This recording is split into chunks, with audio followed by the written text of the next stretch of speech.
আমার নবী বিচার করলো কি দিয়ে? আমার নবী দেশ চালালো কি দিয়ে? আমার নবী সামরিক বাহিনী পরিচালনা করলো কিভাবে? রাজনীতি না করলে কি দেশ চালানো যায়? একথা বলেন, কথা বলেন, বোঝার চেষ্টা করেন।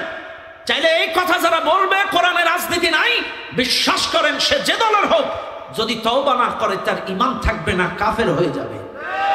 শোনেন, প্রকৃত ইমানদার মুসলমানেরা আমার আল্লাহর কোরআনের নীতিমালা সমাজে রাষ্ট্রে কায়েমের চেষ্টা করবে, এটাই হলো ইসলামী রাজনীতি। ইসলামের বিরোধিতা, কোরআনের বিরোধিতা, আলেম উলামার বিরোধিতা, এদেশের উপরে ইসলামের উপরে, আলেম উলামার উপরে, কোরআনের উপরে, সুন্নাহর উপরে, ইসলামী আন্দোলনের উপরে নির্যাতন নিপীড়নের বিরোধিতা করার কারণে এই দেশের জনগণ তাদেরকে ডাস্টবিনে নিক্ষেপ করেছে। কাজে এমন সাহস দেখাবেন না। কোরআন সুন্নাহর বিরুদ্ধে যদি আপনাদের ভূমিকা থাকে, এই দেশের জনগণ ইসলামের জন্য জীবন দিতে পারে, ইসলামের জন্য বাড়ি ছাড়তে পারে, ঘর ছাড়তে পারে। কাজে কেউ যদি আগামীতে ইসলামের বিরোধিতা, কোরআনের বিরোধিতা করেন, আর এদেশের জনগণ কিন্তু আপনাদেরকেও ডাস্টবিনে ফেলে দেবে, সেদিকে ওদিকে তাকাবে না। আসসালামু আলাইকুম ওয়া রাহমাতুল্লাহি ওয়া বারাকাতুহু। الحمد لله نحمده ونستعينه ونستغفره ونؤمن به ونتوكل عليه ونعوذ بالله من شرور أنفسنا ومن سيئات أعمالنا من يهده الله فلا مضل له ومن يضلل فلا هادي له ونشهد أن لا إله إلا الله وحده لا شريك له ونشهد أن سيدنا ونبينا ومولانا محمدا عبده ورسوله الذي أرسله بالحق بشيرا ونذيرا وداعيا إلى الله بإذنه وسراجا منيرا فقد قال الله تعالى في كلامه المجيد وفرقانه الحميد সবাই পড়েন আউযু বিল্লাহি মিনাশ শাইতানির রাজিম বিসমিল্লাহির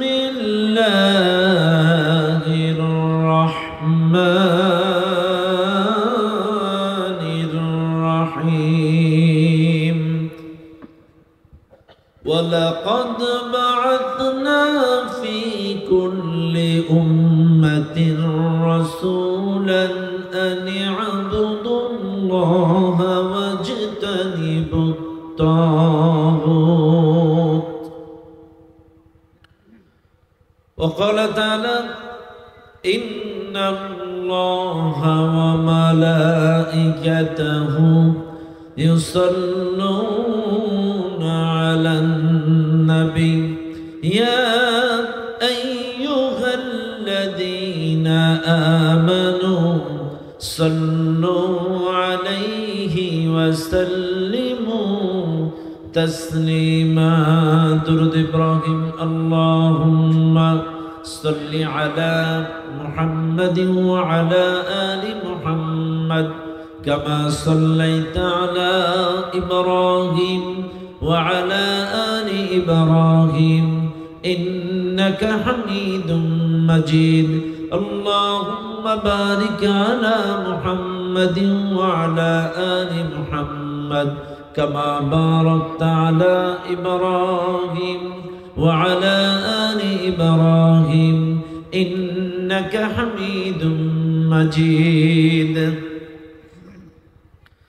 দিনের পথে ডাকছি তোমায় এসো বন্ধু আলোর কাফেলায় দিনের পথে ডাকছি তোমায় এসো বন্ধু আলোর কাফেলায় খোদার নূরে রাঙানো পথ খোদার নূরে রাঙানো পথ যে পথ গিয়ে জান্নাতে মিলে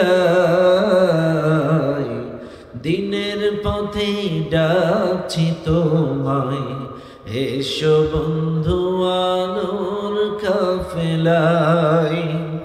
দিনের পথে ডাকছি তোমায়, এসো বন্ধু আলোর কাফেলায়। জীবনের কত পথ চলেছ যে একা, তবুও পেলে কি তুমি আলোর দেখা। জীবনের কত পথ চলেছ যে একা, তবুও পেলে কি তুমি আলোর দেখা। আধারের পানে আর ভাষায় না ভেলা, হেরার পানে আজ ডাকছি তোমায়।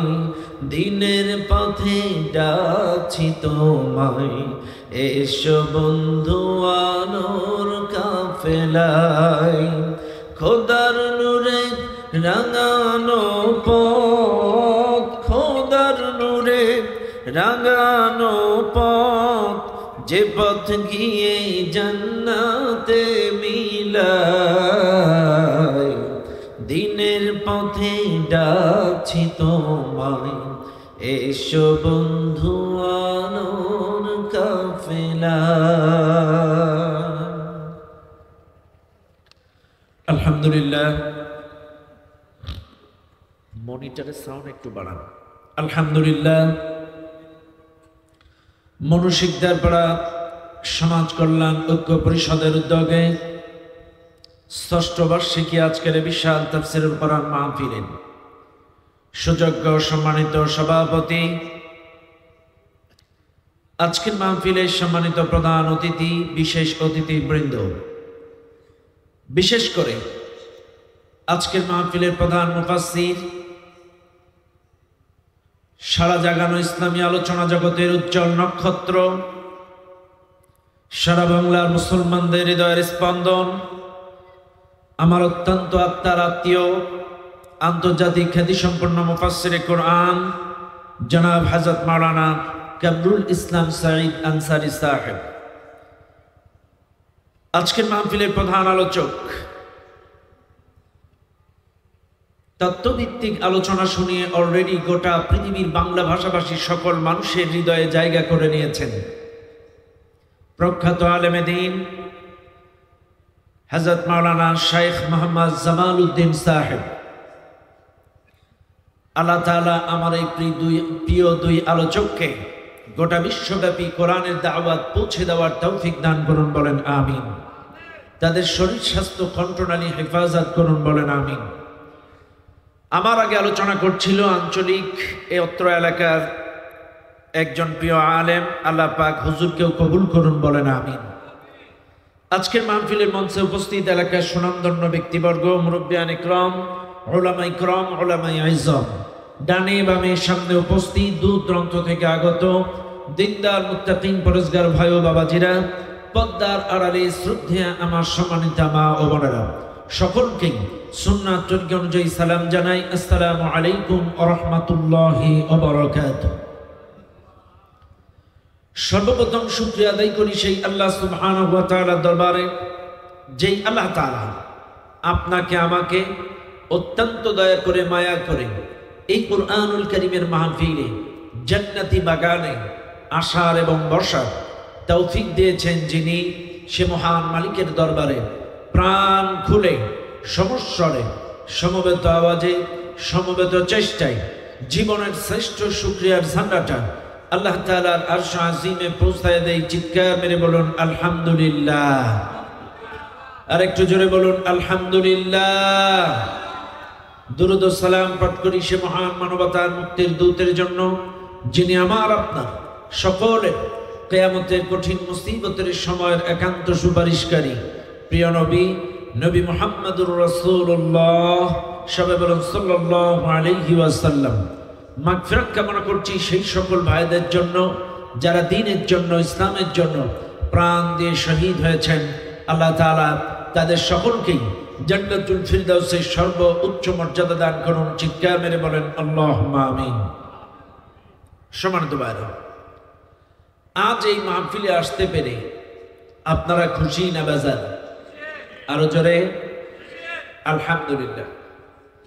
আমি তো অতি নগণ্য, অতি ক্ষুদ্র আল্লাহর একজন গোলাম, কিন্তু বিশ্বাস করেন বর্তমান সময়ের বাংলাদেশের সারা জাগানো দুই আলোচক আমার পরেও আলোচনা করবেন।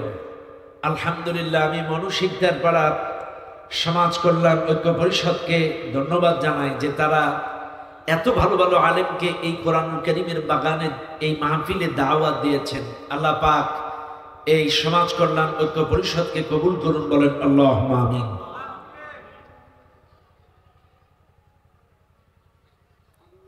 এক দুই মিনিট আজানটা হয়ে যাক নাকি? আলহামদুলিল্লাহ। সম্মানিত ভাইরা, যেহেতু আজানের সময় হলো, এই জন্য আমরা আজানের জবাবটা দিয়ে নিলাম নিকটবর্তী যতগুলো আজান হলো। আসলে আজানের জবাব দেওয়া কিন্তু অত্যন্ত গুরুত্বপূর্ণ একটি বিষয়। রাসূলুল্লাহ সাল্লাল্লাহু আলাইহি ওয়াসাল্লামের হাদিস, যে ব্যক্তি আজানের জবাব ৫ ওয়াক্ত দিবে, আজানের সাথে সাথে সমস্ত কাজ স্টপ রেখে আজানের উত্তর দিবে, আজানের জবাব দিবে, আল্লাহ নবী বলেন মৃত্যুর সময় ওই ব্যক্তির অটোমেটিকলি কালেমা শাহাদাত জবাব দিয়ে নসিব হয়ে যাবে। একটু জোরে বলবেন না? অটোমেটিকলি মৃত্যুর সময় কালেমা আপনার কপালে নসিব হয়ে যাবে, ভাগ্যে জুটে যাবে। আর এক হাদিসে আসছে, কিয়ামতের দিন যেই মুয়াজ্জিন আজান দিবে, এই মুয়াজ্জিনের মাথায় কিয়ামতের মুকুট পরানো হবে, গলা লম্বা হবে সবচেয়ে বেশি। মুয়াজ্জিনকে গলা দেখে আর তার মুকুট দেখে মানুষ চিনবে। এই মানুষগুলো দৈনন্দিন ৫ বার মানুষকে আল্লাহর বড়ত্ব ঘোষণা করে রবের দিকে ডাকতো। যারা আজানের জবাব দিবে তারাও ওই মুয়াজ্জিনের মতো একই পরিমাণ সওয়াব অর্জন করবে। সুবহানাল্লাহ বলবেন না? আপনারা সবাই এই আমলটি করবেন ইনশাআল্লাহ। আল্লাহ পাক আমাদের সকলকে কবুল করুন, বলেন আমিন। সম্মানিত ভাইরা, আসেন আমি আপনাদের সামনে একটি আয়াত তেলাওয়াত করেছি। আমি আয়াতের শানে কিছু কথা বলবো ইনশাআল্লাহ। আমার প্রত্যেকটা কথা আপনারা মনোযোগ সহকারে শুনবেন ইনশাআল্লাহ। আর এবং আমার সাথে একটু কথা বলবেন। দীর্ঘদিন কিন্তু এই লোহাগড়ার সাতকানিয়ায় প্রোগ্রাম করতে পারি নাই, পারমিশন দিত না। অনেক দিন পরে এই লোহাগড়ার সাতকড়া কি বলে সাতকানিয়াতে ঢুকেছি আর কি। ম্যাক্সিমাম প্রোগ্রামে আমার পারমিশন ছিল না, এই জন্য আসতে পারতাম না, কথাও বলতে পারতাম না এই লোহাগড়া সাতকানিয়া এলাকাতে। এই জন্য আজকে যেহেতু এসেছি, কাজা আদায় করার সুযোগ নেই, তবে যতটুকু আমার নির্দিষ্ট সময় তার মধ্যে আমি যা পারবো ইনশাল্লাহ কিছু কথা বলবো। আল্লাহ পাক আমাদের সকলকে হৃদয়ের কান দিয়ে শোনার তৌফিক দান করুন, বলেন আমিন। আমার সাথে সবাই স্বতঃস্ফূর্তভাবে তেলাওয়াত করেন। আউযু বিল্লাহি মিনাশ শাইতানির রাজিম। বিসমিল্লাহির রাহমানির রাহিম। ওয়ালাকাদ বা'আথনা ফি কুল্লি উম্মাতির রাসূলান আন ই'বুদুল্লাহা ওয়াজতানিবুত তাগুত। সাদাকাল্লাহুল আযীম। সূরাটির নাম সূরাতুন নাহল। এই সূরাটি নাযিল হয়েছে মক্কায়। সূরাটির মোট আয়াত সংখ্যা ১২৮, রুকু সংখ্যা ১৬। এই সূরাটা সিরিয়াল মেইনটেনের দিক থেকেও ১৬ নম্বর সূরা।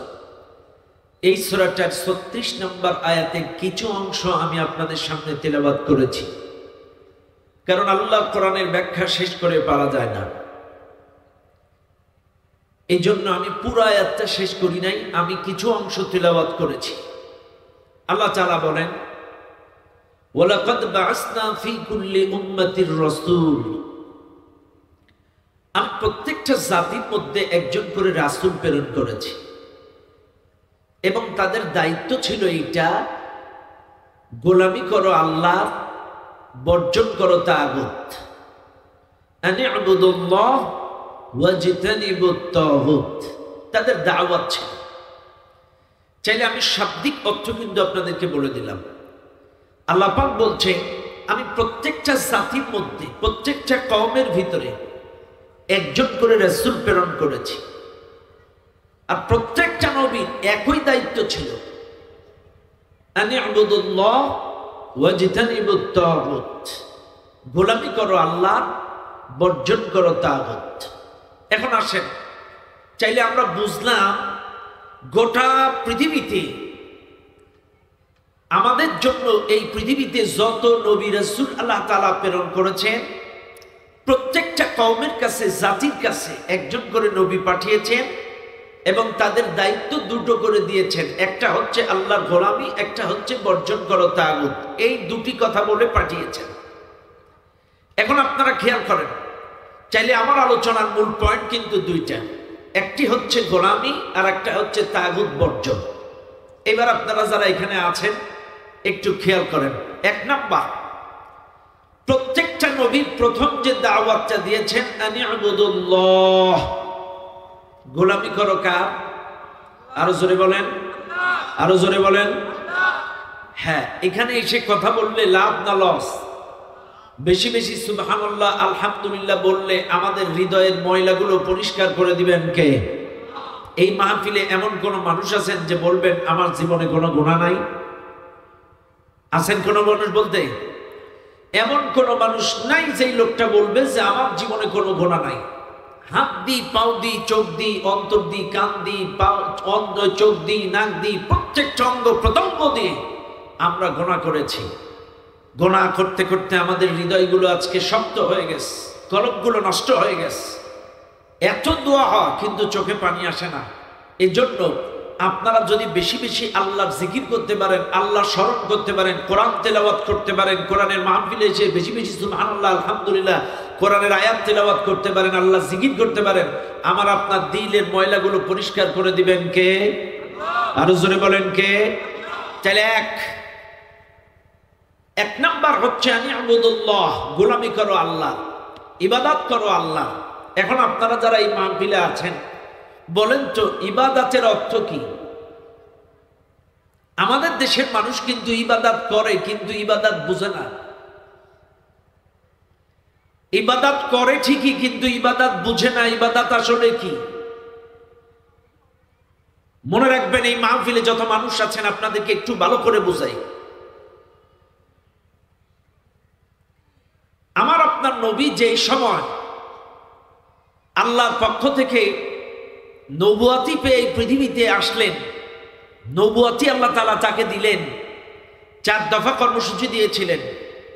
এক নাম্বার ছিল কোরআনের আয়াতগুলো তেলাওয়াত করে শোনাও। আমার নবী এই কালেমার দাওয়াত যখন ওই জাতির মানুষদেরকে দিয়েছিলেন, কালেমার ভাষাও ছিল আরবি, আরবিয়ানদের ভাষাও ছিল আরবি। খেয়াল করেন, আল্লাহ পাকের নবী যে দাওয়াতটা দিলেন এই দাওয়াতের ভাষাও ছিল আরবি, আরবিয়ানদের ভাষাও মাতৃভাষা ছিল আরবি। যখনই নবী দাওয়াত দিলেন লা ইলাহা ইল্লাল্লাহ, ইয়া আইয়ুহান নাস কুলু লা ইলাহা ইল্লাল্লাহ, এ মানুষ সকল পড়ো আল্লাহ ছাড়া কোনো ইলাহা নেই, আল্লাহ ছাড়া আইনদাতা নেই, আল্লাহ ছাড়া মাবুদ নেই। যখনই এই কালেমার দাওয়াত দিলেন, যেহেতু ওদের ভাষা মাতৃভাষা আরবি, ওরা সাথে সাথে এই কালেমার মূল মর্মার্থ বুঝে গেল, সাথে সাথে এই কালেমার মূল উদ্দেশ্যটা কি বুঝে গেল। আবুল আহাব বুঝে এই পায়ের কাছ থেকে একটা পাথর তুলে টাস করে রাসূলুল্লাহকে চেলে মারলেন। নবীজির কপালে মাইরে নবীজির কপাল থেকে দরদর করে রক্ত ঝরল। খেয়াল করবেন, চাইলে সেই সময়ের কালেমার ভাষাও ছিল আরবি, আরবিয়ানদের ভাষাও ছিল আরবি। যেই কালেমার দাওয়াত দিলেন আল্লাহ ছাড়া মাবুদ নাই, তখনই কিন্তু আবুল আহাব পাথর তুলে রাসূলুল্লাহকে মেরে রক্তাক্ত করে দিলেন। আসেন এইবার বাংলাদেশে আসি। ম্যাক্সিমাম আমরা বাংলাদেশের আমাদের বাংলাদেশিদের মাতৃভাষা হচ্ছে বাংলা, আর কালেমার ভাষা হচ্ছে আরবি। কালেমাটা কি ভালো করে বুঝেন, কালিমাটা আরবি আর আমাদের মাতৃভাষা হচ্ছে বাংলা। এই জন্য এইখানটায় আমাদের দেশের কিছু হুজুররা কিছু ফায়দা নেওয়ার চেষ্টা করে, বুঝেন। কিন্তু এই জায়গাটায় আমার দেশের কিছু হুজুররা ফায়দা নেওয়ার চেষ্টা করে, কারণ সেই জামানায় আমার নবী ফায়দা নিতে পারে নাই। কিন্তু কালেমার ভাষাও আরবি, এদের ভাষাও আরবি। আল্লাহ যেই লক্ষ্য টার্গেট নিয়ে পাঠিয়েছেন, এক চান্সে ওদের উদ্দেশ্য রাসূলুল্লাহর উদ্দেশ্য, আল্লাহর উদ্দেশ্য কাফেররা বুঝে গেলেন, কারণ তাদের মাতৃভাষা আরবি। কিন্তু আমার দেশে আমাদের ম্যাক্সিমাম হুজুররা যখন ওয়াজ করে, এটা তো করে আরবি, কিন্তু শ্রোতা ছাড়া ম্যাক্সিমাম বাঙালি। এই জন্য এক এক হুজুর এক এক ব্যাখ্যা দেয়। রাগ করেন না কিন্তু, বুঝেন কিন্তু, এক এক হুজুর এক এক রকম তাফসীর করে, এক এক রকম ব্যাখ্যা করে। আপনারা বলবেন হুজুর বুঝায় এখন, এইবার আসেন বুঝায় দেই। এক হুজুর বলছে ওয়ামা খলাকতুল জিন্না ওয়াল ইনসা ইল্লা লিয়াবুদুন, আল্লাহ জিন এবং ইনসানকে সৃষ্টি করেছে তার ইবাদতের জন্য, আসো নামাজ পড়ি। নামাজ পড়াটাই ইবাদত, যা করো করো করো করো করো, অন্তত নামাজটা পড়ো। বুঝেন কিন্তু, আমি কিন্তু বোঝানোর জন্য বলছি, কারণ মানুষ বাঙালি আর হুজুররা ওয়াজ করছে আরবিতে। এই জন্য এক এক হুজুর এক এক তরিকার, এক এক সিলসিলার, এক এক মতের, এক এক পথের, এক এক তরিকার, সে তার দিকে টেনে লম্বা করে। চাইলে এক হুজুর এসে বললো ওমা খলাকতুল জিন্না ওয়াল ইনসা ইল্লা লিয়াবুদুন, আল্লাহ জিন এবং ইনসানকে সৃষ্টি করেছে তার গোলামির জন্য, আসো নামাজ পড়ি। নামাজ পড়াটাই ইবাদত, নামাজ ছাড়া জান্নাতে যাওয়া যাবে না, যা করো করো করো করো করো, অন্তত নামাজটা পড়ো।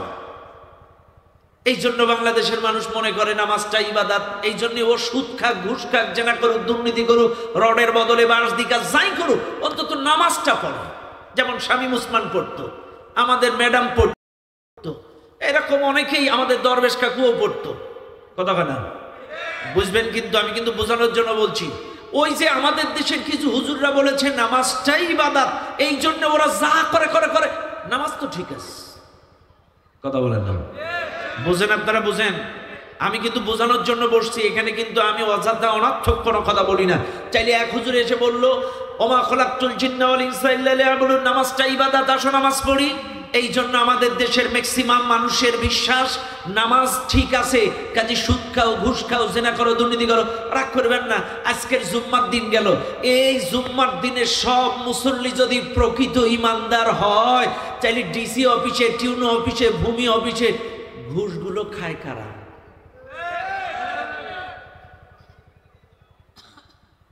তাইলে কি ধারণা আমার এই জুমার মুসল্লিদের ধারণা নামাজটা ইবাদত, আর ঘুষ টুস এগুলো যা করি করি, ইবাদত তো ঠিক আছে। ব্যাস, এক হুজুরের ব্যাখ্যা দিলাম। আর এক হুজুর আসছে ওয়ামা খলাকতুল জিন্না ওয়াল ইনসা ইল্লা লিয়াবুদুন, আর এক হুজুর এসে বলে আল্লাহ জিন এবং ইনসানকে সৃষ্টি করেছে তার গোলামি করার জন্য, কাজে আসো আমরা জিকির করে মসজিদের দেওয়াল কাঁপাই। দেখবেন সপ্তাহে সপ্তাহে জিকির করে, ওরস শরীফে জিকির করে, মাসিক জিকির করে, এমন জিকির করে না আছে আল্লাহ, না আছে ইল্লাহ, না আছে রাসূল, কোনো শব্দ বোঝা যায় না, খালি হু হু হু হু। মাশাআল্লাহ। ওই যে আমাদের এখন তো তাইরি কাকুর খুঁজে পাওয়া যাচ্ছে না। কথা বল না কেন? হ্যাঁ, এখন তো তাইরি কাকুর খোঁজ পাওয়া যাচ্ছে না। এখন হ্যাঁ তাইরি কাকু এখন আর খুঁজে পাওয়া যাচ্ছে না। আমার মনে হয় কাদের কাকু কোনো ভিসা টিসা দিছে কিনা আল্লাহই ভালো জানে। কতক্ষণ ঠিক আছে না নাই? আমার কথা রাগ করবেন না, আমি কিন্তু বোঝানোর জন্য বলছি। চাইলে এক দল এসে বললো নামাজ ইবাদত, আর এক দল এসে বললো জিকির ইবাদত। এইবার আসেন আর এক আছে, আর এক দল এসে বলছে ওমা খলাকতুল জিন্না ওয়াল ইনসা ইল্লা লিয়াবুদুন, আল্লাহ জিন এবং ইনসানকে সৃষ্টি করেছে তার গোলামি করার জন্য, আসো পাগড়ি ধরো, বায়াত নাও, পীরের মুরিদ না হলে তুমি জাহান্নামী। বলে কথা বলেন। চাইলে একই কিন্তু আয়াত, আয়াত কয়টা? একটাই। যেই যেই তরিকার হুজুর সে সেই কায়দার ব্যাখ্যা দিচ্ছে। কেউ বলছে নামাজ, কেউ বলছে জিকির, কেউ বলছে পীর মুরিদি। এখন আম পাবলিক মাঝখানে বিপদে। তাইলে ইবাদতটা আসলে কি? কেউ বলছে ইবাদতের অর্থ নামাজ, কেউ বলছে ইবাদতের অর্থ জিকির, কেউ বলছে ইবাদতের অর্থ পীর মুরিদ হও, কেউ বলছে ইবাদতের অর্থ। এখন আসলে ইবাদত কি? শুনে নেন দুনিয়ার মানুষ, ইবাদতের অর্থ হলো আল ইবাদাহ। ইবাদতের অর্থ হলো গোলামি করা, দাসত্ব করা, নত হওয়া, অনুসরণ করা। আল্লাহর আদেশ নিষেধের 100 গোলামি করা। আদেশ নিষেধ। এখন আপনাদেরকে একটু বুঝাই, এই মাহফিলে যারা আপনারা আছেন, আপনি আদেশ মানেন কিন্তু নিষেধ মানেন না, বুঝেন? কিন্তু আদেশ মানেন কিন্তু, তাইলে আপনারটা কিরকম ইবাদত হবে দেখেন। মনে করেন আমি আপনাদের মাহফিলের 3 নম্বরে পজিশনের বক্তা, প্রধান বক্তা, আলহামদুলিল্লাহ। খেয়াল করেন, এইটা মনে করেন একটা দুধের বোতল। কিসের বোতল? দুধের বোতল। খাঁটি দেশি গরুর দুধ, 4 ভাগ দুধ 1 ভাগ প্রস্রাব, অথবা 2 ভাগ দুধ 2 ভাগ প্রস্রাব। এখন আমি বলছি, আমি আপনাদের প্রধান বক্তা, আমি ফতোয়া দিলাম এই দুধটা খুব পুষ্টিকর, শক্তিশালী, খাওয়া জায়েজ, আপনারা খান। আপনারা বলেন, আমি তো প্রধান বক্তাই, ফতোয়া দিই, দুধের বোতল আর প্রসাবের বোতল যদি ছেলে দেই, কয়জনা খাবেন? কথা বলেন। কেউ খাবেন না? কেউ না। কেন খাবেন না? প্রস্রাব আছে, এই তো আপনারা কিন্তু সহজে বুঝছেন। চাইলে প্রস্রাব থাকার কারণে যদি এই দুধের কোনো দাম না থাকে, চাইলে নামাজ আদেশ আর ঘুষ সুদ নিষেধ, চাইলে তো একই কথা হলো, অর্ধেক দুধ আর অর্ধেক প্রসাব। তা আল্লাহ কি করে গ্রহণ করবেন? কথা বুঝেন না আপনারা? আরে অর্ধেক প্রস্রাব আর অর্ধেক দুধ দিয়ে আপনাদের কাছে দিলে যদি কোনো মানুষ গ্রহণ না করেন, চাইলে আপনি নামাজ পড়ছেন, এটা আল্লাহর আদেশ, অর্থাৎ দুধ আর প্রস্রাব এটা হারাম, এটা নিষেধ, চাইলে অর্ধেক প্রস্রাব আর অর্ধেক দুধ, ঘুষ আর নামাজ, সুদ আর নামাজ, জেনা আর নামাজ, পরকীয়া আর নামাজ, আদেশ মানলেন, নিষেধ মানেন না, এতে একই কথা, প্রস্রাব আর দুধ। তাইলে আদেশও মানতে হবে, নিষেধও। এর নাম গোলামি, এর নাম ইবাদত। ইবাদতের অর্থ গোলামি করা, দাসত্ব করা, নত হওয়া। আপনারা শুধুমাত্র আদেশ মানবেন, নিষেধ মানবেন না, তা হবে না। আদেশও মানতে হবে, নিষেধও বর্জন করতে হবে, এর নাম গোলামি। দুনিয়ার মানুষ, তাইলে আমি বুঝিয়ে দিলাম, প্রত্যেকটা নবী প্রত্যেকটা জাতির কাছে কিন্তু এই দাওয়াত দিয়েছে, গোলামি করো আল্লাহ, আনি'বুদুল্লাহ, গোলামি করো আল্লাহর। ও দুনিয়ার মানুষ, এবার শুনে নেন, এই দাওয়াত কিন্তু প্রত্যেকটা নবী দিয়েছেন। ওয়া ইলা আদিন আখাহুম হুদা ক্বালা ইয়া কওমি ই'বুদুল্লাহা মা লাকুম মিন ইলাহিন গায়রু। হুদ আলাইহিস সালাম আদ জাতির কাছে যে বলেছিল, আমার কওমের মানুষেরা গোলামি করো আল্লাহর, আল্লাহ ছাড়া কোনো ইলাহ নাই। এরপরে ওয়া ইলা সামুদ আখাহুম সালিহা ক্বালা ইয়া কওমি ই'বুদুল্লাহ মা লাকুম মিন ইলাহিন গায়রু। ও মুসলমানেরা, শুনে নেন, এই মাহফিলে যারা মানুষ আছেন, ও মুসলমান, সামুদ জাতির কাছে সালেহ আলাইহিস সালাম যে বলেছিল, আমার কওমের মানুষেরা গোলামি করো আল্লাহর, আল্লাহ ছাড়া কোনো ইলাহ নাই। এরপরে শুআইব আলাইহিস সালাম তার কওমের লোকের কাছে যে বলেছিল, ওয়া ইলা মাদিয়ানা আখাহুম শুআইবা ক্বালা ইয়া কওমি ই'বুদুল্লাহা মা লাকুম মিন ইলাহিন গায়রু। শুআইব আলাইহিস সালাম মাদিয়ানবাসীর কাছে যে বলেছিল, আমার কওমের মানুষেরা গোলামি করো আল্লাহর, আল্লাহ ছাড়া কোনো ইলাহ নাই। ও দুনিয়ার মানুষ, চাইলে প্রত্যেকটা নবী, এই পৃথিবীতে যত নবী এসেছিল, ওয়াইলা প্রত্যেকটা নবী, নূহ আলাইহিস সালাম, হুদ আলাইহিস সালাম, সালেহ আলাইহিস সালাম, শুআইব আলাইহিস সালাম, প্রত্যেকটা নবী, যত নবী এই পৃথিবীতে এসেছেন, প্রত্যেকটা নবী তার কওমের কাছে যে, মানুষদের কাছে যে বলেছিল, আমার কওমের মানুষেরা গোলামি করো আল্লাহর, আল্লাহ ছাড়া কোনো ইলাহ নাই। এবার আপনারা প্রশ্ন করতে পারেন, হুজুর, গোলামি কোথায় কোথায় করব, কোন জায়গায় কোন জায়গায় করব, কতদিন পর্যন্ত করব?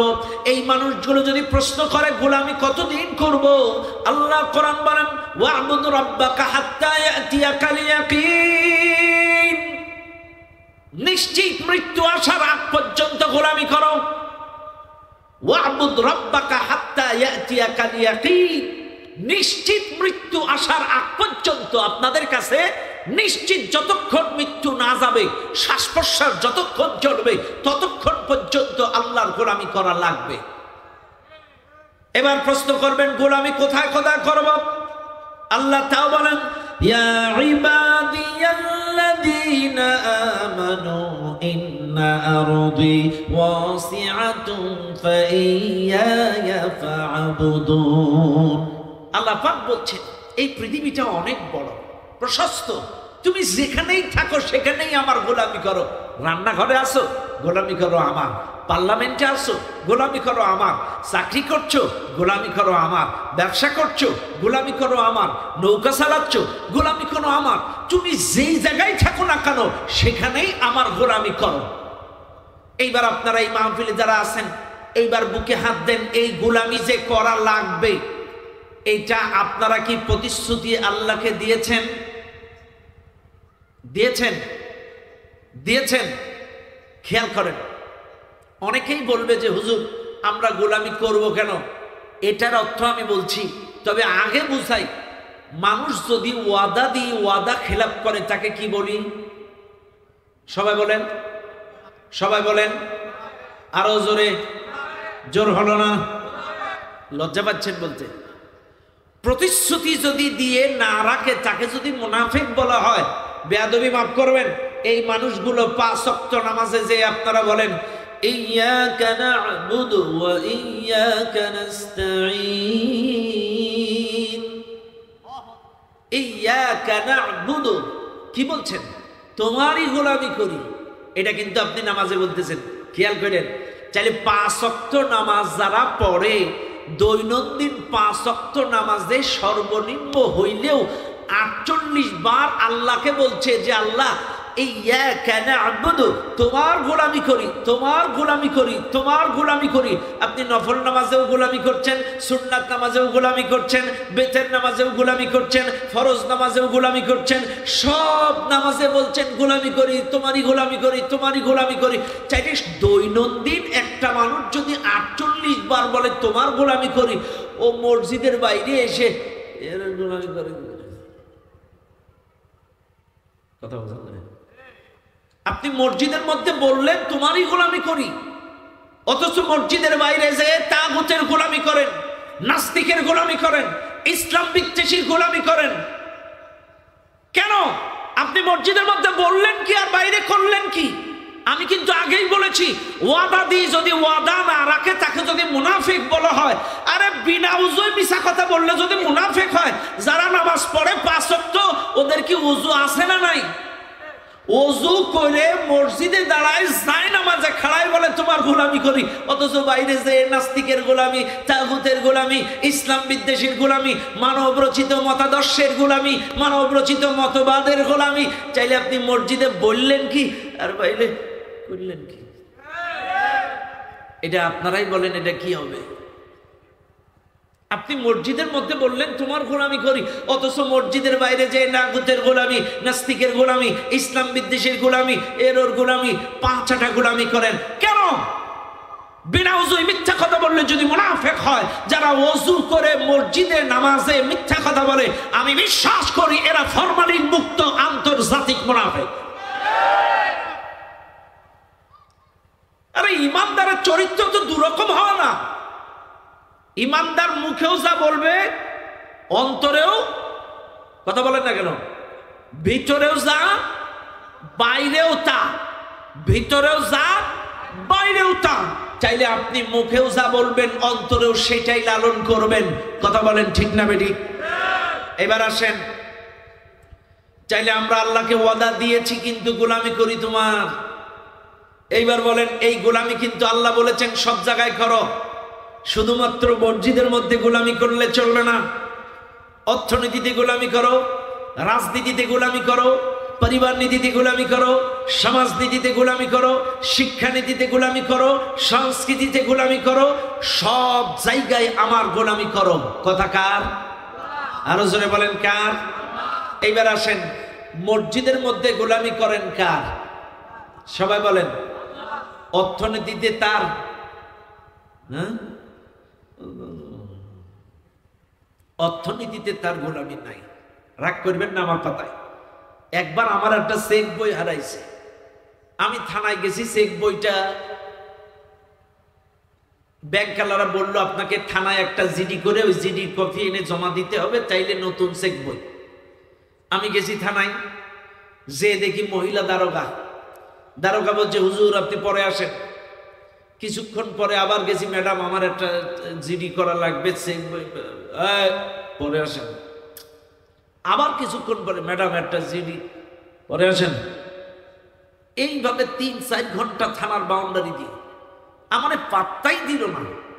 বিকাল বেলায় একটা বেটা পুলিশ এসে বলছে হুজুর মানুষ বাংলা বোঝেন না, কটা টাকা দেন। এইবার আমি যখন কিছু টাকা দিয়ে দিলাম ওই বেটা পুলিশটারে, ও আউটসাইড দিয়ে টেবিলের সাইড দিয়ে যে বুঝে দিল, তখন বলছে আরে হুজুর আপনি বলবেন তো কি করতে আসছেন। এতক্ষণ কিন্তু বোঝেনি আমি কি করতে গেছি। চাইলে আমার মতো হুজুর দেশ বিদেশে কথা বলি কোরআনের, যদি একটা জিডি করতে যে ঘুষ ছাড়া জিডি না হয়, তাইলে আমার ওয়াজ করে লাভ কি? আপনাদের কথা বলি, ৩০ বছর তাবলীগ জামাত করেন, যান একটা ছেলের চাকরির জন্য, ছেলের চাকরির জন্য যান, সর্বনিম্ন এসআই পদে আপনাকে ৪০ লাখ টাকা দেওয়া লাগবে। চাইলে আপনার ৩০ বছর তাবলীগ করে লাভ কি? আপনি ১০ বার হজ করেছেন, ৫ বার ওমরা করেছেন, যান আপনি ভূমি অফিসে, আপনার ১০ ঘন্টা জমি আছে, ১০ ঘন্টা জমি, এক ঘন্টা জমির খাজনা ৮ টাকা, তাইলে ৮-১০কে ১০ ঘন্টা জমির দাম খাজনা হয় বছরে ৮০ টাকা মাত্র। আমি আবারও বলছি, ১০ ঘন্টা জমির খাজনা মাত্র ৮০ টাকা। কিন্তু ওই ভূমি অফিসে এমন মাইলপাস দেবে, আপনি ১০ বারের হাজি, ওই ১০ ঘন্টা জমিতে আপনার ১০,০০০ টাকার খাজনা কেটে আসা লাগবে। চাইলে আমার হজ করে লাভ কি? কত কেনা রাগ করেন না আমার কথায়, কোন লাভ নেই। কারণ অর্থনীতিতে আমি আল্লাহর গোলামি করতে পারি নাই। এ তো আমরা যারা দিচ্ছি তাদের কথা বলছি, আর যারা নিচ্ছি এবার আছেন তারা আসেন। যারা সরকারি বেসরকারি চাকরি করেন, আমি জানি সাতকানিয়া লোহাগড়ার লোক ঘুষ খায় না, কিন্তু শোনেন আপনাদের একটা হাদিস বলে যায়। আমার নবী বলেন পবিত্রতা ২ প্রকার, একটা হচ্ছে আত্মার পবিত্রতা, আর একটা হলো বাহ্যিক পবিত্রতা। আত্মার পবিত্রতা হয় হালাল খাদ্য খাবারে, আর বাহ্যিক পবিত্রতা হয় ওযু আর গোসলের মাধ্যমে। আমি আবারও বলছি, আত্মার পবিত্রতা হয় হালাল খাদ্য খাবারের মাধ্যমে, আর দেহের পবিত্রতা হয় ওযু গোসলের মাধ্যমে। আপনি নামাজ পড়েন, আপনি রোজা করেন, আপনি হজ করেন, সব ইবাদত করেন, বিশ্বাস করেন আপনার দেহ পবিত্র, কিন্তু ঘুষ খেয়ে, সুদ খেয়ে, দুর্নীতি করে, বনের জমি ফাঁকি দিয়ে, ভাইয়ের জমি ফাঁকি দিয়ে, হারাম টাকা খেয়ে যদি আপনার আত্মা নাপাক থাকে, আল্লাহর কসম কিয়ামত পর্যন্ত সেজদা দিলেও একটি সেজদাও আপনার কবুল হবে না। আপনার দেহ পাক, কিন্তু আত্মা নাপাক। আর নাপাক আত্মা দিয়ে ডাকলে আল্লাহ শোনে না। দেহ যেমন পবিত্র করবেন, আত্মাকেও পবিত্র করতে হবে। আল্লাহ বলছেন ওয়াইহিব্বুল মুতাতাহহিরিন, আমি আল্লাহ পবিত্রতা অবলম্বনকারীদেরকেই ভালোবাসি। নামাজ পড়লেই তাকে ভালোবাসি না, রোজা করলেই তাকে ভালোবাসি না, হজ করলেই তাকে ভালোবাসি না। আমি তাদেরকেই ভালোবাসি যারা পবিত্র অবস্থায় থাকে, পবিত্র অবস্থায় আমার ইবাদত করে। আপনি মনে করছেন শুধু ওযু গোসল ঠিক থাকলে আপনি পবিত্র? না, হালাল খাদ্য খাবারের মাধ্যমে আত্মা পবিত্র, আর ওযু গোসলের মাধ্যমে দেহ পবিত্র। আপনি ঘুষ খাবেন, সুদ খাবেন, দুর্নীতি করবেন, রডের বদলে বাঁশ দিবেন, আর মসজিদে যে জুম্মার দিন ফাঁস কাতারে নাপাক আত্মা দিয়ে সেজদা দিলে কোনো কাজ নাই। চাইলে বলেন অর্থনীতিতে গোলামি করা রাখবে কার? আরো জোরে কোন কার? আরে আমরা এই ওয়াজের সুবাদে যখন বিভিন্ন দেশে যাওয়ার সুযোগ আমাদের হয়, আরে তারা কত উন্নত, স্মার্ট বাংলাদেশ আমাদের কাকু খালি শুনিয়েছে, বাস্তবে দেখাইতে পারি নাই। স্মার্ট বাংলাদেশ, কথা বোঝেন না আপনারা? স্মার্ট বাংলাদেশ, আমরা স্মার্ট দেশ কাকে বলে আমরা দেখে এসেছি বাইরে। ডিজিটাল দেশ কাকে বলে আমরা দেখেছি বাইরে। বাইরের দেশগুলোতে যখন ঘুরেছি দেখেছি, আর বাংলাদেশে এসে ঘুরি আর দেখি বলি ওরাও ডিজিটাল, আমরাও ডিজিটাল, ওরাও স্মার্ট আমরাও স্মার্ট। চিন্তা করলাম ওরা এত উন্নত কি করে। দেখলাম ওদের দেশে তেলের খনি, সোনার খনি, তেলের খনি, সোনার খনি, তেলের খনি, সোনার খনি, তেলের খনি। তো এবার চিন্তা করলাম তাহলে আমাদের দেশে কি কিচ্ছু নেই, এই জন্য উন্নতি হচ্ছে না। বাংলাদেশে এসে গবেষণা বাড়ালাম, গোটা বাংলাদেশ সফর করলাম, আর কোন কোন জেলায় কি আছে তদন্ত করা শুরু করলাম। ওমা, বাংলাদেশে এসে দেখি ওদের চাইতে আমাদের খনি বেশি। তেলের খনি, স্বর্ণের খনি, গ্যাসের খনি, পাথরের খনি, লোহার খনি, সোরের খনি।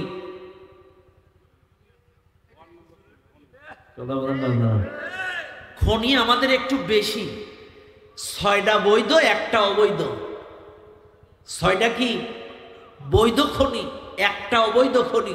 আর এই 1টা অবৈধ খনির কারণে 6টা বৈধ খনির কোনো খোঁজ না। এই জন্য আমার দেশ আপডেট হচ্ছে না। রাগ করেন না, অর্থনীতিতে কেন আমরা মার খেয়ে যাচ্ছি? একটাই কারণ, এই চোরের খারের কারণে। কথা বলেন ঠিক না বেটি? আজকে তাকিয়ে দেখেন, শহরতলের মসজিদে মানুষগুলো জুতার টেনশনে নামাজ পড়তে পারে না। শহরে মসজিদে, চট্টগ্রাম বা সাতকানিয়া, লোহাগাড়ায় শহরের মসজিদে নামাজ পড়বেন, দেখবেন অনেক মুসল্লি তো দোয়া পড়ে আর জুতা দেখে।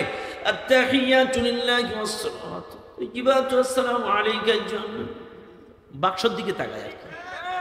আল্লাহুম্মা সাল্লি আলা মুহাম্মাদ আলি মুহাম্মাদ কামা সাল্লাইতা আলা ওয়া। কথা না কেন? জুতার টেনশনে নামাজ হয় না কেন? চোরের খনির কারণে আমার দেশ আজকে উন্নত হচ্ছে না। না হলে আল্লাহ আমার দেশে খনি কম দেয়নি। তেলের খনি, গ্যাসের খনি, পাথরের খনি, লোহার খনি, ইউরেনিয়ামের খনি, স্বর্ণের খনি, সব খনি আল্লাহ আমার দেশে দেশে। এই চোরের খনির কারণে এই 6টা বৈধ খনির সুব্যবহার আমার দেশে হচ্ছে না।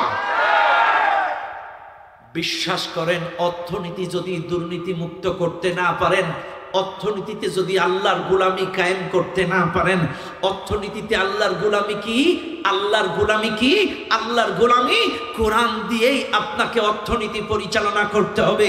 এইবার কোরআন দিয়ে যদি পরিচালনা করেন, আস-সারিকু ওয়াস-সারিকাতু, চোর চুরি করলে চোরের হাত কেটে দাও। এ ভাই খেয়াল করেন, অর্থনীতিতে যদি এই আইন, যদি আল্লাহর আইন যদি আমার দেশে কায়েম হয়ে যায়, চোর চুরি করলে চোরের হাত কেটে দাও। এইবার আসেন, একটা চোরের হাত কেটে যদি পেপার পত্রিকা স্যাটেলাইটে লাইভ সম্প্রচার করা যায়, পরের দিন থেকে টিন চোর, জুতো চোর, স্যান্ডেল চোর, রড চোর, ব্রিজ চোর, কালভার্ট চোর, সব চোর ভালো হয়ে যাবে। একটা চোর ওই বাংলাদেশে থাকবে না। চাইলে মনে রাখবেন, আমি আবারও বলছি, শুধু মসজিদের মধ্যে আল্লাহর গোলামি করলে চলবে না, অর্থনীতিতেও আল্লাহর গোলামি করা লাগবে। এবার আপনারা বলবেন, হুজুর চাইলে আমার দেশে অর্থনীতিতে আল্লাহর আইন নেই। হ্যাঁ, আল্লাহর আইন নাই, ঠিক আছে, কিন্তু আপনার আল্লাহর আইন কায়েমের জন্য কতটুকু চেষ্টা, জজবা, তামান্না বা কতটুকু শ্রম আপনি দিয়েছেন? কয় টাকা ইয়ানত দিয়েছেন? কতটুকু সময় আল্লাহর আইন প্রতিষ্ঠার জন্য দিয়েছেন? কি ভূমিকা আপনার ছিল? এবার আসেন, তাহলে অর্থনীতি বাদ দিলাম, রাজনীতিতে গোলামি হবে কার? সবাই বলেন কার? করেন আপনারা?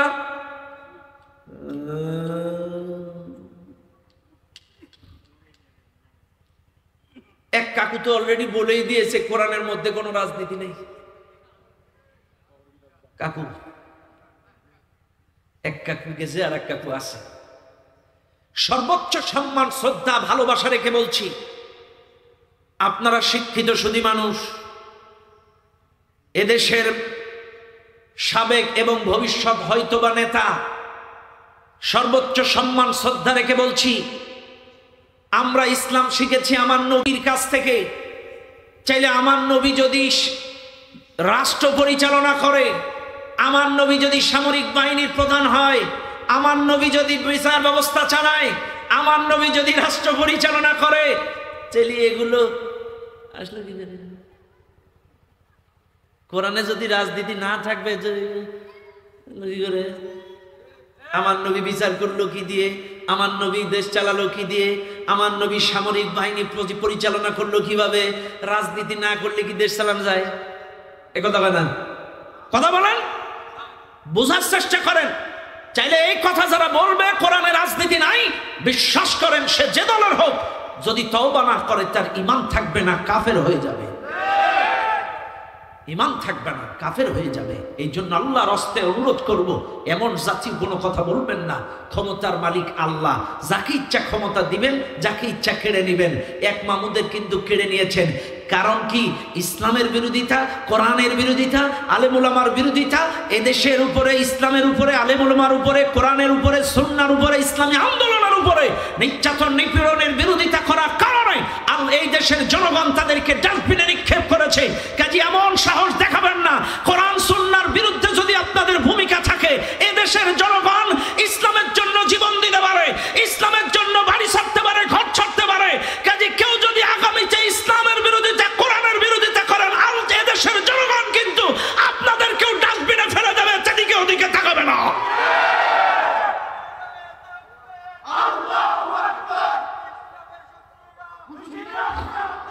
কথা বলেন ঠিক না বেঠিক? কাজে কথা একটাই, আপনারা ভালোভাবে চলেন, ভালোভাবে বলেন, কিন্তু খবরদার কোরআনের বিরোধিতা করবেন না। কোরআনে রাজনীতি নাই, কে শিখাইছে? আরে রাজনীতি মানেই তো রাজার নীতিমালা নিয়ে কথা বলা, রাজনীতি মানেই তো রাজার নীতিমালা সমাজে রাষ্ট্রে কায়েমের চেষ্টা করা। এদেশে জাতীয় পার্টির কর্মীরা চেষ্টা করেছিল জাতীয় পার্টির নীতিমালা সমাজে রাষ্ট্রে কায়েমের চেষ্টা করা, কারণ এরশাদ চাচা ছিল তাদের রাজা। ব্যাস, বিএনপির কাকুরা শহীদ জিয়ার নীতিমালা সমাজে রাষ্ট্রে কায়েমের চেষ্টা করে, এটা হলো বিএনপির রাজনীতি। আওয়ামী লীগের কাকুরা আওয়ামী লীগের রুলস রেজুলেশন নীতিমালা সমাজে রাষ্ট্রে কায়েমের চেষ্টা করে, ওটা আওয়ামী লীগের রাজনীতি। শোনেন, প্রকৃত ইমানদার মুসলমানেরা আমার আল্লাহর কোরআনের নীতিমালা সমাজে রাষ্ট্রে কায়েমের চেষ্টা করবে, এটাই হলো ইসলামী রাজনীতি, এটাই হলো আমার আল্লাহর রাজনীতি। আপনি কেন মানবেন না? আলা লাহুল খালকু ওয়াল আমর ইনিল হুকমু ইল্লা লিল্লাহ। কেন মানবেন না? জমিন যার হুকুম চলবে তার কথা স্বীকার কেন করবেন না? আপনাদেরকে অবশ্যই স্বীকার করা লাগবে এই জমিন আল্লাহর, আসমান আল্লাহ। এই জমিনে কেবলমাত্র আল্লাহর হুকুম চলবে, এই জিনিসটাই আমরা বলি। আমাদের ব্যক্তিগত কোনো স্লোগান দেই না। আল্লাহর আইন চাই, সৎ লোকের শাসন চাই, এটা দলীয় কোনো স্লোগান না, এটা আল্লাহর কোরআনের স্লোগান। একটা দল আল্লাহু আকবার স্লোগান সহ্য করতে পারত না, অথচ আল্লাহু আকবার মানে কি? বলেন বলেন, আল্লাহু আকবার মানে আল্লাহ, আল্লাহ বড়। চাইলে একটা দল কিন্তু এই আল্লাহু আকবার সহ্য করতে পারে নাই, আল্লাহর নাম উচ্চারণ করে নাই, ওরাও করে নাই, কাউরে করতেও দেয় নাই। চাইলে আমার প্রশ্ন, এরা যখন মারা যাবে কবরে যে যখন ফেরেশতারা প্রশ্ন করবে তোমার রবকে, ওরা কি বলবে? কারণ আল্লাহু আকবারটা তো বলতে দেয়নি, আল্লাহু আকবার ওরাও দেয়নি, কাউকে বলতেও দেয়নি, বলেছে এটা জঙ্গি স্লোগান, তালেবানি স্লোগান। কাজে মনে রাখবেন, ফাকাব্বিরহু তাকবীরা ওয়াকাব্বিরহু তাকবীরা। নামাজের শুরুতে তাকবীর, আজানের শুরুতে তাকবীর, জানাজার শুরুতে তাকবীর, উপরে উঠতে গেলে তাকবীর। সব জায়গায় আল্লাহর বড়ত্ব ঘোষণার কথা আল্লাহই বলে দিলেন। আর এই আল্লাহু আকবার যারা সহ্য করতে পারে নাই, আল্লাহ পাক তাদেরকে বিতাড়িত করে দিয়েছেন। কাজী এমন কোন কথা কেউ বলবেন না আল্লাহর কোরআনে এটা নাই সেটা নাই, আপনারাও কিন্তু ধরা খেয়ে যাবেন। কথা বলেন ঠিক না বেঠিক?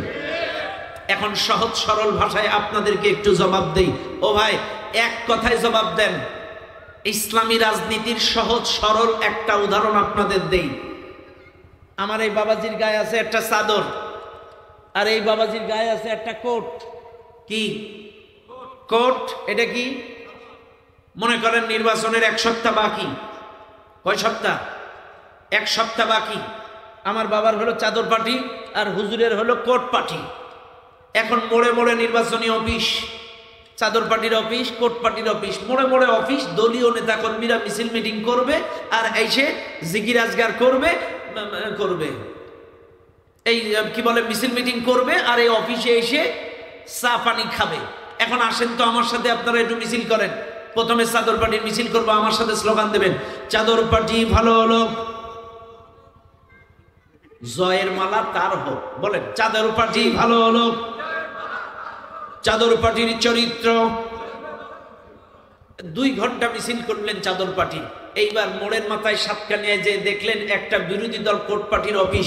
আপনারা কোট পার্টির অফিসে ঢুকে গেলেন, যে বলছেন ভাই এটা কি বিরোধী দল কোট পার্টির অফিস? তো হ্যাঁ, আমরা চাদর পার্টি বিরোধী দলের মিছিল করে গলা টলা ভেঙে গাটা ঘামিয়ে এসেছি, আমাদেরকে একটু নাস্তা পানি খাওয়ান। দেবে না? দিবে দিবে কি দিবে? মাছ দিবে। বদমাইশ, তুই মিছিল করলি চাদর পার্টি বিরোধী দলের, আর নাস্তা খাবি কোট পার্টি। আচ্ছা বাদ দিলাম, তাহলে চাদর পার্টির মিছিল করে যদি কোট পার্টি নাস্তা না দেয়, এইবার আসেন একটু কোট পার্টির মিছিল করি সবাই মিলে। কোট পার্টি ভালো হলো। আসলে 16 বছর ভোট টোট হয় না, মিছিল মিটিং কারো মনে নেই। বাপ দাদারা কবর থেকে এসে ভোট দিলে জেতা মানুষের মনে থাকে কথা। মিছিলও করছে মোরা বাবারা, আবার ভোটও দিয়েছে বাপ দাদারা যারা মারা গেছে। এখন জেতা মানুষ স্লোগান কি মনে থাকে নাকি? এটা আমার সাথে দেন, কোট পার্টি ভালো হলো, কোট পার্টির চরিত্র। এইবার কোট পার্টির মিছিল করে চাদর পার্টির অফিসে নাস্তা খাইতে যান, দিবে না? দিবে দিবে মাছ দিবে। তুমি বিরোধী দলের লোক, মিছিল করলে কোট পার্টির নাস্তা খাবা, চাদর পার্টির বড়ুয়ে সাইজ করবো, বেয়াদব কোথাকার। বাইরে আমি আপনাদের বোঝানোর জন্য বলছি, দেখার দৃষ্টিকোণ থেকে চাদর পার্টির মিছিল করে যদি কোট পার্টি নাস্তা না দেয়, কোট পার্টির মিছিল করে যদি চাদর পার্টি নাস্তা না দেয়, এই জমিন আল্লাহর, আসমান আল্লাহর, এই জমিনে যদি আল্লাহর মিছিল, কোরআনের মিছিল হয়, আল্লাহ জান্নাতের নাস্তা খাওয়াবে। আর আরেক পার্টির মিছিল করবেন, জান্নাতের নাস্তা খাবেন, আল্লাহ বানায় সাইজ করবে। কথা বলেন। সহজ সরল ভাষায় বুঝালাম। কোট পার্টির মিছিল করে যদি চাদর পার্টি নাস্তা না দেয়, চাদর পার্টির মিছিল করে যদি কোট পার্টি নাস্তা না দেয়, এই জমিন আল্লাহর, আসমান আল্লাহর, এই জমিনে আপনারা যদি আল্লাহর মিছিল করেন, তাহলে আল্লাহ জান্নাতের নাস্তা খাওয়াবে। আর এই জমিনে মিছিল করবেন আরেকজনের, আর জান্নাতের নাস্তা খাবেন আল্লাহ। কথা ক্লিয়ার? তাহলে বলেন, রাজনীতিতে গোলামি করবেন কার? মিছিল করবেন কার? মনে থাকবে আপনাদের, আমাদের সবার মুসলমানের স্লোগান, জাতীয় স্লোগান হবে আল্লাহু আকবার। সবাই বলেন কি? আমাদের স্লোগান হবে কি? লিল্লাহি তাকবীর, লিল্লাহি তাকবীর। এটাই হবে আমাদের জাতীয় স্লোগান। আল্লাহর মিছিল যদি হয়, জান্নাতের নাস্তা জুটবে। মিছিল করবেন আর এক পার্টির, জান্নাতের কথা ক্লিয়ার? তাহলে বলেন, অর্থনীতিতে গোলামি কার? রাজনীতিতে গোলামি কার? পরিবারের মধ্যে গোলামি কার? ব্যবসার মধ্যে গোলামি কার? শিক্ষানীতিতে গোলামি কার? সংস্কৃতিতে গোলামি কার? জীবনের সব ক্ষেত্রে আল্লাহ কিন্তু বলেছেন, ইয়া ইবাদিয়াল্লাযীনা আমানু ইন্না আরদি ওয়াসিআতুন ফাইয়্যায়া ফা'বুদুন। আল্লাহ কিন্তু বলেই দিয়েছেন যে যেখানেই থাকো গোলামি করো আমার, এই পৃথিবীটা প্রশস্ত, তুমি যেই জায়গায় থাকবা সেখানেই গোলামি করবা আমার। চাইলে জীবনের সব ক্ষেত্রে একমাত্র গোলামি করা লাগবে কার? আরো জোরে বলেন, মনে থাকবে ইনশাআল্লাহ। ব্যাস, ইবাদতের ওয়াজ আর করবো না, কারণ আমার পয়েন্ট 2টা। 1 নাম্বার আনি'বুদুল্লাহ, 2 নাম্বার ওয়াজতানিবুত তাগুত। চাইলে নবীরা দাওয়াত দিয়েছে 2টা। 1 নাম্বার দাওয়াত দিয়েছে ইবাদত করো আল্লাহর, 2 নাম্বার দাওয়াত দিয়েছে বর্জন করো তাগুত। এইবার আসেন, তাগুত কি? বর্জন করো তাগুত। খেয়াল করবেন কিন্তু আমার এই মাসলাটা, এইবার এটা কিন্তু কঠিন জায়গা। তাগুত আমাদের দেশের মানুষ শুধু শুনেছে তাগুত তাগুত তাগুত, কিন্তু তাগুত খাইতে হয় না মারতে হয়, পড়তে হয়, এদেশের মানুষ কিন্তু বুঝে না। রাগ করবেন না আপনারা। এদেশে অনেক ওয়াজ হয়, কিন্তু তাগুতের ওয়াজ একটু কমই হয়। আমি আপনাদেরকে বোঝাচ্ছি, চাইলে প্রত্যেকটা নবী দাওয়াত দিয়েছে ইবাদত করো আল্লাহর, বর্জন করো তাগুত। কেন বর্জন করবেন? এই কারণে বর্জন করবেন, তাগুত বর্জন না করলে আপনি ইমানদার হতে পারবেন না। তাগুত বর্জন না করলে আপনার নামাজ, রোজা, হজ, যাকাত কিচ্ছু কবুল হবে না। আগে তাগুতকে বর্জন করতে হবে। এইবার বলবেন হুজুর দলিল দেন। এবার আসেন আপনাদেরকে একটু শিখাইয়া দেই। এবার বলেন, নামাজের আগে ওযু না আগে নামাজ? আগে কি? আগে? পরে? আগে কি? পরে? ইয়া আইয়ুহাল্লাযীনা আমানু ইযা কুনতুম ইলাস সালাহ ফাগসিলু উজুহাকুম ওয়া আইদিয়াকুম। আল্লাহ কোরআন ডাক দিয়ে বলে, ইমানদারগণ, নামাজের আগে ওযু করা বাধ্যতামূলক। আগে ওযু পরে নামাজ। শুনে নেন দুনিয়ার মানুষ, আগে ওযু পরে নামাজ। এরপরে এটা কিন্তু নামাজের মাসলা।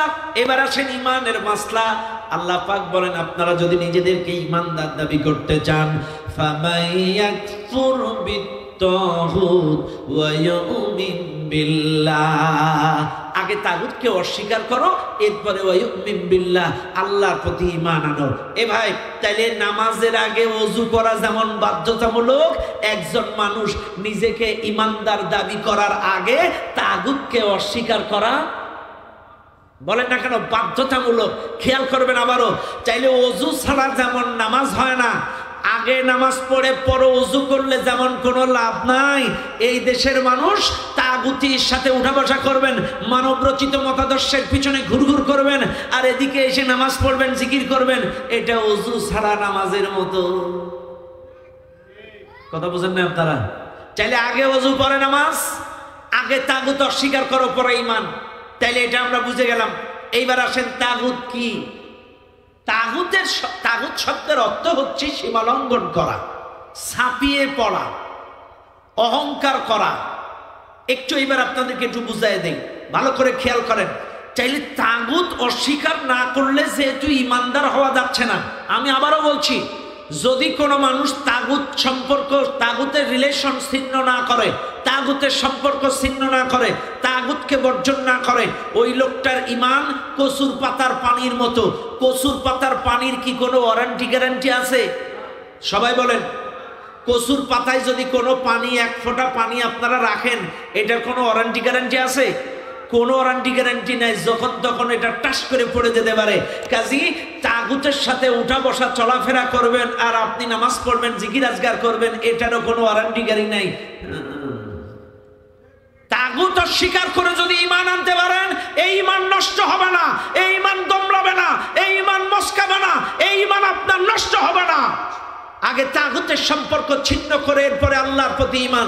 এইবার আসেন তাগুত কি, আমি আপনাদেরকে বুঝাই। এক নাম্বার, তাগুত মানে সীমা লঙ্ঘন করা, তাগুত মানে অহংকার করা, তাগুত মানে ছাপিয়ে পড়া। কি ছাপিয়ে পড়া? আল্লাহর বিধান, আল্লাহর সিদ্ধান্ত, আল্লাহর কোরআনী বিধিবিধান যারা মানে না, অতিরিক্ত করে। এই যে সাপোজ, এই যে এই চায়ের কাপে যদি আমার ভাই যদি চা দিতে দিতে দিতে দিতেই থাকে, ছাপিয়ে পড়বে না? পড়বে কিনা? এটাকেই বলে সীমা লঙ্ঘন করা, এটাকেই বলে সীমা অতিক্রম করা।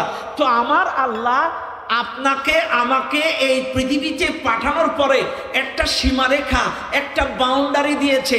এই যেমন আপনাদের একটু বুঝায়, 2014 সালের কথা বলছি। 2014 সালে যখন আমি একটু খুব খেলাপ্রিয় ছিলাম, বুঝছেন, খেলাপ্রিয়, একটু ক্রীড়ামোদী আসি আর কি। ছোটবেলার থেকে খুব খেলাধুলো করতাম, ছাত্র বয়সে খেলাধুলা বাদ দিতাম না আর কি। আমার এলাকা কিন্তু সাতক্ষীরা, আপনারা জানেন তো, মুস্তাফিজুর রহমান, শম্ভু সরকার আমার এলাকার ছেলে। এই মুস্তাফিজুরের বড় ভাইয়ের সাথে, লালটু ওর নাম, মুস্তাফিজুরের বড় ভাই লালটু, আমরা একসাথে খেলা করেছি। আগে আমাদের অঞ্চলে এলাকা ভিত্তিক যে খেলাগুলো হতো, মুস্তাফিজুরের বড় ভাই, এর নাম লালটু, আমরা একসাথে কত খেলা করেছি। যাই হোক, আমি কিন্তু আবার আমার বড়ত্ব বা ক্রেডিট বাড়ানোর জন্য বলি নাই, জাস্ট কথা বোঝানোর জন্য যে আমি ক্রীড়ামোদী একজন খেলাপ্রেমিক মানুষ ছিলাম ছাত্র বয়সে, এটা বোঝানোর জন্য বলছি। কেন বলছি? 2014 সালে, এখন কি বলবো, রমজান মাস ঠেকাইতে পারি নাই, গেছি একটু বিশ্বকাপ খেলা দেখতে আবাহনী মাঠে ধানমন্ডিতে গেছি। এখন ওই সময় তো রমজান মাস, এখন মোটামুটি প্রথম গোলটা কিন্তু আর্জেন্টিনাই করছিল, কিন্তু ওই যে রুলস রেজলিউশন অনুযায়ী সকল প্লেয়ারের ভেতর থেকে যদি গোল দেয়, এই গোলটা কাউন্ট হয়, অ্যাকসেপ্ট হয়, রিসিভ হয়। আর যদি কেউ এই প্লেয়ারের ভেতর থেকে একজন সামনে চলে যায়, বিরোধী দলের প্লেয়ার, আর এ যদি ওই বল রিসিভ করে, এটা সীমা লঙ্ঘন, এটা অফসাইড। কি সাইড? সবাই বলেন কি সাইড? চাইলে ওই হেগুয়েন কিন্তু ফার্স্ট গোলটা মেরেছিল, কিন্তু অফসাইড হওয়ার কারণে গোলটা কাউন্ট হয়নি, রিসিভ হয়নি, অ্যাকসেপ্ট হয়নি। তো আমার আল্লাহ যেমন ফিফা কর্তৃক একটা রুলস আছে, সকল প্লেয়ারের ভেতর থেকে গোল দিলে গোল হবে, একজন সামনে অতিক্রম করলেই যদি অফসাইড হয়, আল্লাহ বলছে আমি তোমাদেরকে এই পৃথিবীতে পাঠানোর পরে তোমাদেরও একটা সীমারেখা, একটা রুলস, একটা রেজলিউশন দিয়েছি। এটার নাম কোরআন, এটার নাম হাদিস। তুমি যখনই এটা অতিক্রম করে সামনে চলে যাবা, এটাই অফসাইড। কথা বলেন না কেন? এটাই অফসাইড, এটাই সীমালঙ্ঘন, এটাই তাগুতের কাজ। এবার আসেন, এটাই তাগুতের কাজ। এবার আসেন আপনাদেরকে বুঝাই। এক নম্বর, তাগুত কত প্রকার? আমি কিন্তু যেটা ধরি ক্লিয়ার করে ধরি, ইবাদতটা যথেষ্ট বুঝাইছি, এবার তাগুত ধরেছি। চাইলে তাগুত কত প্রকার, তাগুত কি বুঝালাম, এবার আসেন তাগুত কত প্রকার। তাগুত আমার ক্ষুদ্র জ্ঞানে আমি পেয়েছি 7 প্রকার। এক নম্বর তাগুত হচ্ছে শয়তান। কে বলেন? শয়তান। 1 নম্বর তাগুত হচ্ছে শয়তান। সর্বপ্রথম সীমালঙ্ঘন করেছিল এই শয়তান। মনে রাখবেন, আল্লাহ পাক আদম আলাইহিস সালামকে সৃষ্টি করার পরে আল্লাহ পাক সমস্ত ফেরেশতাদেরকে বলেছিল, হে ফেরেশতারা, ওয়া ইদ কুলনা লিল মালাইকাতি ইসজুদু লিআদম, সমস্ত ফেরেশতাদেরকে অর্ডার দিয়েছিল আদমকে সিজদা দাও। সব ফেরেশতারা সিজদা দিল, কিন্তু দেয় নাই কে? ফাসাজাদু ইল্লা ইবলিস। ইবলিস সেজদা দেয় নাই। এখন ইবলিস যখন সেজদা দিল না, ওই যে আল্লাহর অর্ডার অমান্য, আল্লাহর সীমারেখা অমান্য, আল্লাহর সীমারেখা অতিক্রম। আল্লাহ যেহেতু অর্ডার দিয়েছে, কিন্তু এই সীমারেখা অতিক্রম করে ও সেজদা না দিয়ে খাড়ায় আছে। আল্লাহ বলছে, রে ক্বালা ইয়া ইবলিস মা মানাআকা আন তাসজুদা লিমা খালাকতু বিয়াদাইয়া। এই ইবলিস, আমি আদমকে নিজে হাতে বানালাম, তুই সেজদা দিলি না কেন? আস্তাকবারতা আম কুনতা মিনাল আলিন, তুই কি নিজেকে বড় মনে করলি, অহংকার করলি, সিজদা দিলি না কেন? তখন ইবলিস বলেছিল ক্বালা আনা খায়রুম মিনহু খালাকতানি মিন নারিন ওয়া খালাকতাহু মিন তিন। আল্লাহ, তুমি আমারে বানাইছো আগুন দিয়া, হেরে বানাইছো মাটি দিয়া, আগুন হইয়া। আল্লাহ বলছে, তুই অহংকার করলি, আমার অর্ডার অমান্য করলি, সীমালঙ্ঘন করলি, বাইরে ক্বালা ফাখরুজ মিনহা ফাইন্নাকা রাজিম। বাইরে বাইরে। আল্লাহ ইবলিসকে বাইর করে দিল।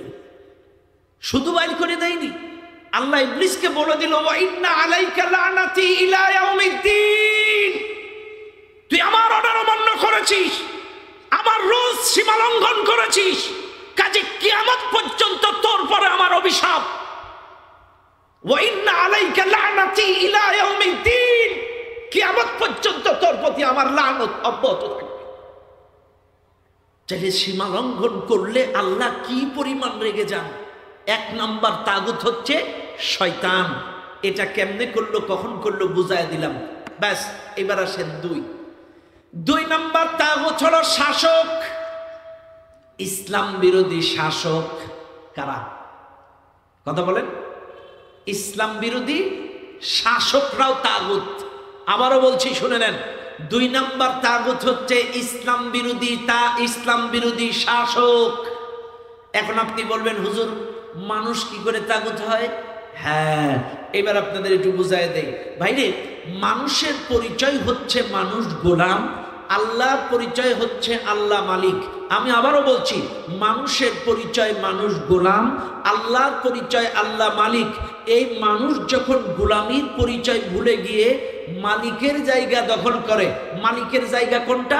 কুলিল্লাহুম্মা মালিকাল মুলক, সমস্ত ক্ষমতার মালিক আল্লাহ। ওয়ালিল্লাহি মুলকুস সামাওয়াতি ওয়াল আরদ তাবারাকাল্লাযী বিয়াদিহিল মুলক, সমস্ত ক্ষমতার মালিক আল্লাহ।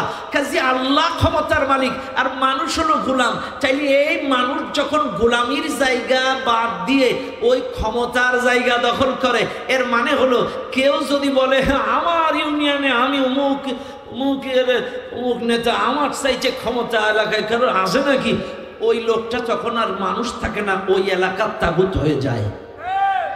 যদি কেউ থানার ক্ষমতার দাবি করে থানার তাগুত হয়ে যায়, কেউ যদি জেলার ক্ষমতার দাবি করে জেলার তাগুত হয়ে যায়, কেউ যদি ইউনিয়নের ক্ষমতার দাবি করে ইউনিয়নের তাগুত হয়ে যায়, কেউ যদি জেলার ক্ষমতার দাবি করে জেলার তাগুত হয়ে যায়, কেউ যদি দেশের ক্ষমতার দাবি করে আমরা তো এসে গিয়েছি, আসবো, এসে গিয়েছি, খবর দেখো আমার কথায় উঠে বসে ছাগল গরু এক ঘাটে পানি খায়, ও তখন আর মানুষ থাকে না, ওই দেশের তাগুত হয়ে যায়।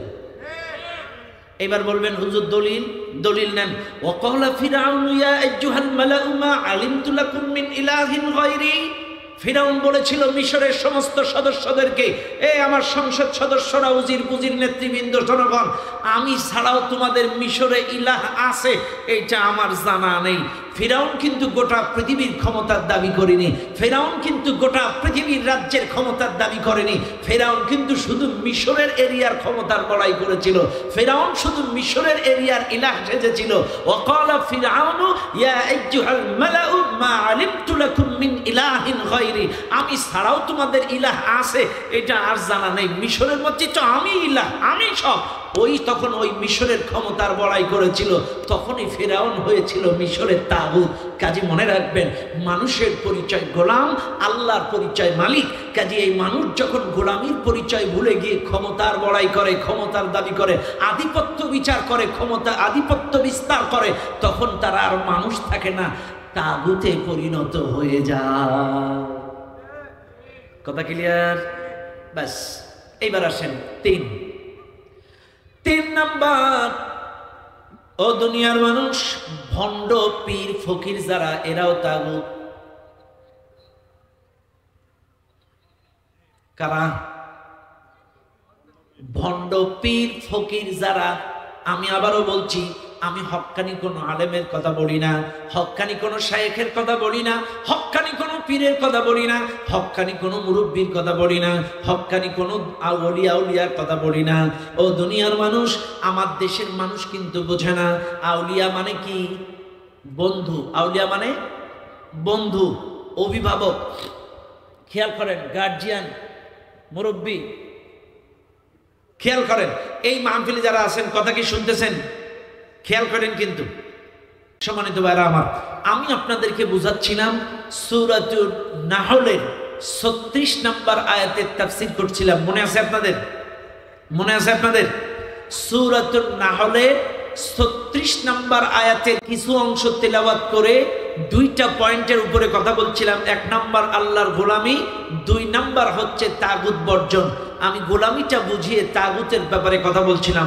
আমি যতটুকু বলেছি, যা বলেছি, প্রত্যেকটা কথা আল্লাহ তাআলা আপনার আমাদের সকলের বাস্তব জীবনে আমল করে ইহকালের শান্তি, পরকালের মুক্তি অর্জন করার তৌফিক আল্লাহ পাক দান করুন। চিৎকার মেরে বলেন আল্লাহুম্মা আমিন। এবং আল্লাহর কাছে দোয়া করছি, ও মালিক, এই মাহফিলটা শেষ অবধি সুশৃঙ্খলভাবে যেন সুন্দরভাবে সমাপ্ত হইতে পারে।